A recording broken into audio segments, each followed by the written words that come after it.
Hello students, my topic today is criticism of the law of DMU and significance of the law of DMU. Let us start with criticism of the law of DMU. As you know that under the statement of the law we have studied other things remaining constant, the additional benefit which a person derives from a given increase in his stock of thing diminishes with every increase in the stock that he already has. इसका मतलब ये था कि जितनी ज़्यादा stock आपके पास एक particular product का इकट्ठा होता चला जाता है उतनी ही एमयू आपके लिए लगातार उसकी गिरती चली जाती है। डीएमयू का लॉ कुछ एजम्पशंस पर बेस्ड था।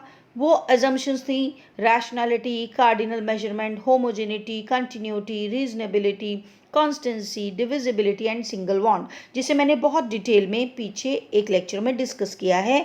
In case of any doubt, you can go back to the lecture and have a reading of those points. अभी इसके assumptions को कुछ इकोनॉमिस्ट क्रिटिसाइज करते हैं, बोलते हैं कि आपका लॉ जिन assumptions पर बेस्ड है उसमें कुछ खामियां हैं, कुछ कमियां हैं, तो उस पॉइंट्स को हम इनका क्रिटिसिज्म कहते हैं, that is criticism of the law of DMU. Let's see कि वो क्रिटिसिज्म क्या क्या है। Criticism of the law of DMU में लर्न करने का सबसे आसान तरीका एक क्लू वर्ड दिया है, क्योंकि आपके 5 पॉइंट हैं under the criticism of the law. उसे लर्न करने के लिए क्लू वर्ड है ICUA। आई से बनता है इंडिविजुअल गुड्स, एज आप स्लाइड में देख सकते हैं कि सी से 2 पॉइंट बनते हैं। सी से कार्डिनल मेजरमेंट, देन सी से constant marginal utility of money, you से अनरियलिस्टिक अजम्पशन और ए से बनता है आपका सिंगल वांट। सो आप ICUA पॉइंट को ध्यान में रखेंगे, क्लू वर्ड को ध्यान में रखेंगे और अपने आंसर्स को लर्न करेंगे। आपका पहला पॉइंट आता है इंडिविजिबल गुड्स। आपने अजम्पशंस में पढ़ा था कि हम ये मान के चल रहे हैं कि जो हमारा लॉ डिविजिबल गुड्स पर बेस्ड है। दैट मीन्स आप उस पर्टिकुलर प्रोडक्ट को छोटे छोटे पार्ट्स में बांट सकते हो और फिर आप अपने मार्जिनल यूटिलिटी को मेजर कर सकते हो। फॉर एग्जांपल, एक आइसक्रीम ब्रिक आपने ली थी, उन्हें हमने बराबर स्लाइसेस में काटा था और एक के बाद एक खा रहे थे, तो ही हम उसका MU को मेजर कर रहे थे। लेकिन क्रिटिसाइज करने वाले लोग बोलते हैं कि अगर आपका गुड्स का असम्पशन ये है, माना ये जाता है कि गुड्स वही लेनी चाहिए इस लॉ को प्रूव करने के लिए जो डिविजिबल हों, तो what about indivisible goods? So very clear this is that this law is not applicable to indivisible and bulky goods which are normally purchased in single unit at a time. For example, आप refrigerator लेते हो, car लेते हो, TV sets लेते हो, आप उनको छोटे छोटे पार्ट्स में डिवाइड करके उसकी मार्जिनल यूटिलिटी बता नहीं सकते। सो ये लॉ इनडिविजिबल गुड्स पर एप्लीकेबल नहीं है। हमारा सेकेंड पॉइंट आता है constant marginal utility of money.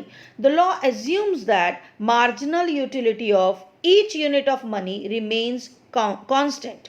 However, critics argue that marginal utility of money differs from person to person. अभी ऐसा क्यों है? किसी पर्सन के लिए पैसे का वैल्यू बहुत ज़्यादा होता है और किसी पर्सन के लिए पैसे का वैल्यू कम होता है।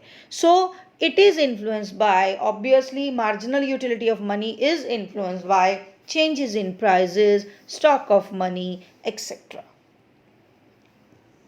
Third point is cardinal measurement. ये तो बेस है इस लॉ का। एक्चुअल प्रैक्टिस में आप अपनी यूटिलिटी को कार्डिनली मेजर नहीं कर सकते, लेकिन ये लॉ आपको कहता है कि आपको एज्यूम करना है कि आप यूटिलिटी को कार्डिनली मेजर कर सकते हो। Hence mathematical operations are easily possible. So utility can be added, compared and presented through a schedule. But reality में क्या होता है? Cardinal measurement of utility is not possible because utility is a psychological concept. Our fourth point is unrealistic assumptions. The law of DMU is based upon various assumptions like homogeneity, continuity, constancy, rationality, etc. But in reality, आप सारे के सारी condition को एक ही time पे पूरा कर पाए, ऐसा पॉसिबल नहीं है या बहुत ही डिफिकल्ट है। Next point is single bond, बहुत इंपॉर्टेंट है। हमारा लॉ सिर्फ एक पर्टिकुलर प्रोडक्ट की पॉइंट ऑफ स्टाइटी को मेजर करने में हेल्प करता है। एक्चुअल प्रैक्टिस में एक टाइम पे आपकी बहुत सारी विशेज होती हैं, लेकिन यहाँ पर एज पर दिस लॉ आप सिर्फ एक सिंगल वांट को सेटिस्फाई कर सकते हो एक पर्टिकुलर पॉइंट ऑफ टाइम पे। So the law is restricted to the satisfaction of a single want at a point of time, but in reality a man has to satisfy many wants at a point of time. So these were the points of the law of DMU's criticism. Let's go back to all the slides of these. First, this law is not applicable to indivisible goods. क्यों? क्योंकि हम इन्हें छोटे छोटे parts में बांट के, एक जैसे एक टीवी को आप छोटे छोटे पार्ट्स में नहीं बांट सकते, अगर बांटा तो वो टूट जाएगा, खराब हो जाएगा। दैट मीन्स ये लॉ आपका उसके ऊपर एप्लीकेबल नहीं है। इनडिविजिबल गुड्स पर ये लॉ एप्लीकेबल नहीं है।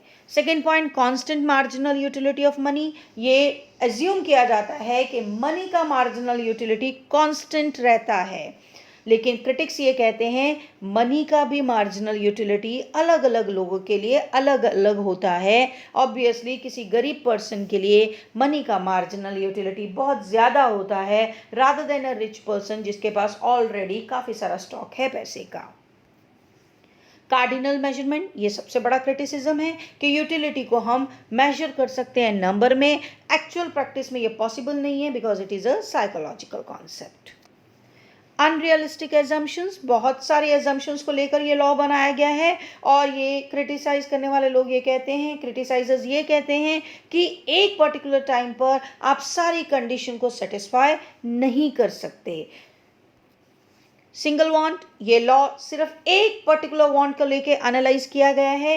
रियलिटी में एक पर्सन की एक टाइम पे बहुत सारी डिमांड्स होती हैं जिसे वो सेटिस्फाई करने की कोशिश करता है। So these were the criticism of the law of DMU, जिसके लिए आपको क्लू वर्ड दिया गया है ICUA। सो आपको अच्छे से लर्न करना है, इजी वे है। I से बनता है इंडिविजिबल गुड, C से 2 पॉइंट है that is cardinal measurement and constant marginal utility of money, U से बनता है अनरियलिस्टिक एजम्पशन और A से बनता है हमारा अ सिंगल वांट। हमारा नेक्स्ट टॉपिक स्टार्ट हो रहा है इम्पोर्टेंस एंड और you can say significance of the law of DMU।